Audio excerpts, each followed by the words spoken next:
Growing up, I wanted the fairy tale story that every girl did. You know, I wanted to have a guy come in and swoop me off my feet, and I wanted to just get married and have kids and just live the simple life. And it's just funny how you're doing all the right things and you're following, you know, the footsteps that God has you on. It doesn't always work out that way.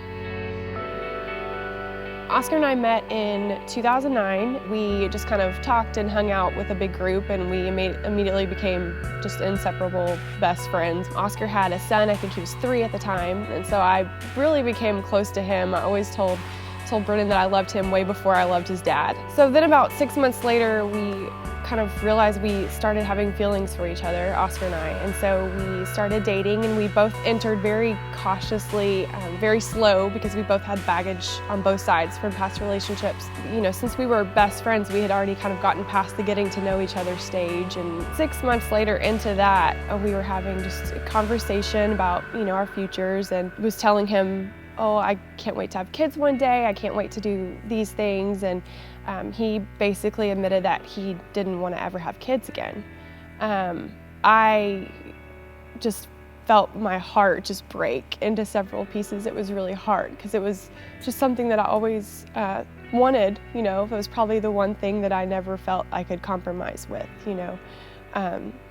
I love Brennan like he was mine. I still do this day, I always will, but I always wanted another. I always wanted to be a mom. I always wanted to be called mom. I always wanted to go through all the process of having a child, getting pregnant, and you know, having a baby, and just watching them grow. And I couldn't get myself to stop yearning for the need to carry. You know, I always felt like God promised me that. And so we broke up. We had to. Not only did I lose, you know, my boyfriend, but I lost my best friend.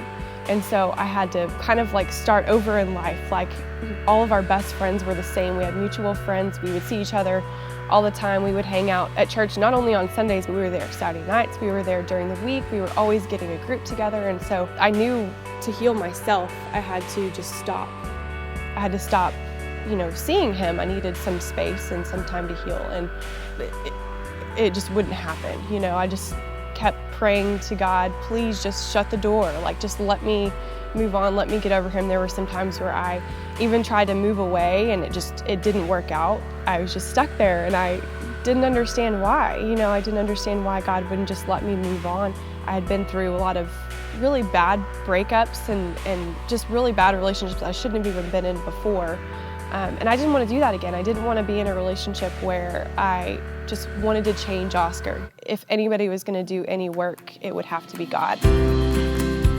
So we joke now that it was Oscar against the world. For me, I knew that God was going to, you know, give me all the desires of my heart. There was no doubt in my mind, one way or another, he would fulfill the promises that he gave to me, and I wouldn't have it any other way.